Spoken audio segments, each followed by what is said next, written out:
আমিও ১ বছর আমাশয়ে ভুগেছি। মা, সে কি শরীর হয়ে গেল! দেশে আমাদের কলপুকুরের ধারে শৌচে যেতুম। বারবার যেতে কষ্ট হতো বলে সেখানটাতেই শুয়ে পড়ে থাকতুম। একদিন পুকুর জলে শরীর পানে চেয়ে দেখি শুধু হাড় সার হয়েছে, দেহেতে আর কিছুই নেই। তখন ভাবলুম, আরে ছি, এই দেহ তবে আর কেন? এইখানেই দেহটি থাক। দেহ ছাড়ি, পরে নিবি। এসে বললে, ওমা, তুমি এখানে পড়ে কেন? চলো চলো, ঘরে চলো বলে ঘরে নিয়ে এলো। তখন সব শরীর ফুলে গেছে, নাক কান দিয়ে রস চড়ছে। উমেশ বললে, দিদি, এখানে সিংহবাহিনী আছেন, হত্যা দেবে। সেই আমাকে রাজি করে ধরে নিয়ে গেল। পূর্ণিমার রাত, আমার কাছে অমাবস্যা, চোখে দেখতে পাই না, জল পড়ে পড়ে চক্ষু গেছে। গিয়ে মায়ের মাড়েতে পড়ে রইলুম। আবার তামাশা। ৩-৪ বার হাতড়ে হাতড়ে রাত্রেই শৌচে গেলুম। বিক্কে মা ছিল, ওইখানেই তার ঘর। সে মাঝে মাঝে গলা খেঁকারে দিত। আমি ভয় পাই না ভাই, পড়ে রইলুম। কিছুক্ষণ পরেই আমার মাকে এসে বলছেন, কামাদের একটি মেয়ে বেশে রাধুর মতো অত বড় মেয়েটি, যাও যাও উঠিয়ে আনগে। অবন অসুখ, তাকে ফেলে রাখতে আছি, এখনই আনগে। এই ওষুধ দিও, এতেই ভালো হয়ে যাবে। এদিকে আমাকে বললেন, লাউ ফুল নুন দিয়ে রগড়ে তার রস পুট দিও, ভালো হয়ে যাবে। তারপর মা যে ওষুধ পেলেন তাই নিলাম, আর লাউ ফুলের পুট চোখে দিলুম। দিতেই যেমন জাল টেনে আনে, অমনি চোখের সব ময়লা টেনে বের করে দিল। সেই দিনই চোখ ভালো হয়ে গেল, আর শরীরের সব ফুলো টুলো কমে গেল। বেশ ঝরঝরে হলুম, সেরে গেল। যে জিজ্ঞাসা করত, বলতুম মা ওষুধ দিয়েছেন। সেই হতেই মায়ের মাহাত্ম্য প্রচার হলো। আমিও ওষুধ পেলাম, জগৎও ধন্য হলো। আগে আগে মাকে অত কেউ জানতো না। আমার খুড়ো মায়ের ওখানে হত্যা দিলেন। তাকে কিন্তু এমন ডেঁয়ো ছেড়ে দিলেন যে টিকতে দিলে না। মাকে এসে স্বপ্নে বলছেন, আমি যে শয়নে আছি, এখন কেন হত্যা দিয়েছি? ও বামন মানুষ, এইসব জানে না? যাও যাও উঠিয়ে আনগে। মা বললেন, এত কথা বললে আর ওষুধটুকু বলে দিলেই হতো। বড় জাগ্রত দেবতা, সেখানকার মাটি কৌটায় করে রেখেছি, নিজে খাই এবং রাধুকে রোজ সেই মাটি একটু করে খেতে দিই। আবার মা একবার দেখেছিলেন, একবার গ্রামে কালী পুজোর সময় নবমুখুজ্জে আড়াআড়ি করে আমাদের চাল নিলে না। মা চাল টাল তয়ের করে রেখেছিলেন পূজার জোগান, আমাদের ঘর থেকে আর নিলে না।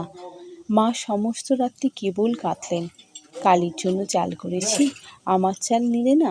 এ চাল আমার কে খাবে? এই কালীর চাল তো কেউ খেতে পারবে না।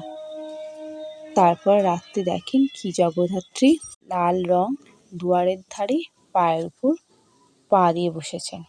তখন ওই একটি ঘর, বর্দার ঘরটি, তিনি আসলে ওই ঘরেই থাকতেন। জগদ্ধাত্রী আমার মাকে গা চাপড়ে চাপড়ে ওঠালেন, উঠিয়ে বলছেন, তুমি কাঁদছো কেন? কালীর চাল আমি খাবো, তোমার ভাবটা কি? মা বললেন, কে তুমি? জগদ্ধাত্রী বললেন, আমি জগদম্বা, জগদ্ধাত্রী রূপে তোমার পূজা গ্রহণ করব। পরের দিন মা আমাকে বলছেন, আরে সারদা, লাল রং পায়ে পা ঠেসান দিয়ে ও কি ঠাকুর? আমি জগদ্ধাত্রী পূজা করব, জগদ্ধাত্রী পূজা করব, জগদ্ধাত্রী পূজা করব। তার একটা আয় হয়ে গেল। বিশ্বাসের কাছ থেকে 2 আড়া থানা আনালেন। এমন বৃষ্টি তখন, একদিনও ফাঁক নেই। মা বললেন, মা, কি করে তোমার পূজা হবে? ধানই শুকাতে পারলুম না।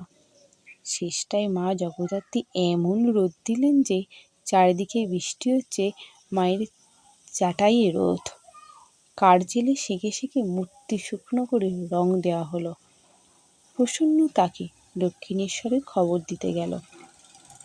তিনি শুনে বললেন, মা আসবেন? মা আসবেন? বেশ বেশ।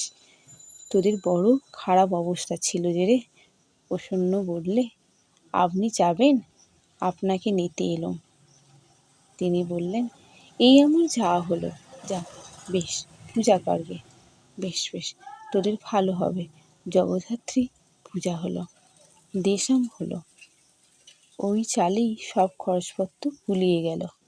প্রতিমা বিসর্জনের সময় মা জগদ্ধাত্রীর মূর্তির কানে কানে আবার বলে দিলেন, মা জগাই, আবার আর বছর এসো।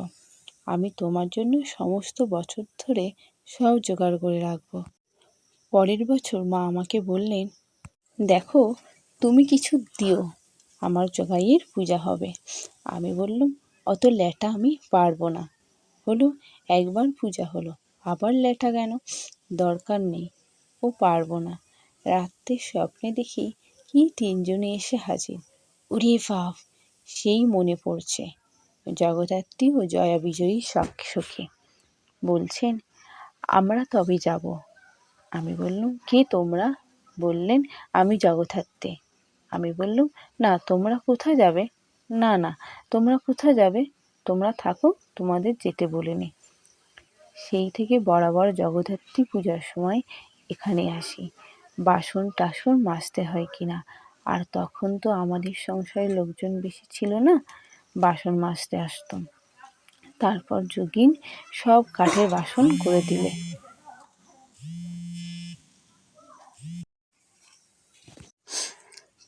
তারপর যোগিন সব কাঠের বাসন করে দিলে। বললে, মা তোমাকে আর বাসন মাজতে যেতে হবে না, জগদ্ধাত্রী পূজার জমিও করে দিলে। আহা, আমার মা ছিলেন যেন লক্ষ্মী। সমস্ত বছর সব জিনিসপত্রটি গুছিয়ে টুছিয়ে ঠিকঠাক করে রাখতেন। বলতেন, আমার ভক্ত ভগবানের সংসার, আমার সারদা হয়তো কখনো আসবে, যোগিন আসবে, এসব দরকার।